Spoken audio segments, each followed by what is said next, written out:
नमस्कार मित्रों, नमस्कार। आप सबको मेरा नमस्कार।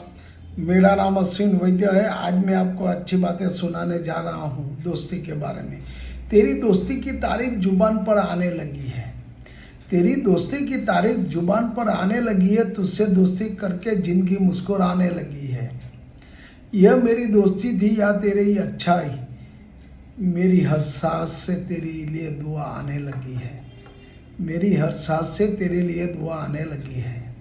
सजी रहे तुम्हारे चेहरे पर मुस्कुराहटें, खुशियाँ कदमों में बीत जाए। रहे सुकून तुम्हारे दिल को हर पल, गम कभी करीब ना आए। बना रहे सदा ये साथ हमारा, बना रहिए सदा ही साथ हमारा। हमारे बीच कभी दूरियां ना आए, हमारे बीच कभी दूरियां न आए। हम लम्हा हो प्यार से भरा, हर लम्हा हो प्यार से भरा। और ये जिंदगी ख्वाब से भी हंसी बन जाए, और ये जिंदगी ख्वाब से भी हंसी बन जाए। Thank you, thank you.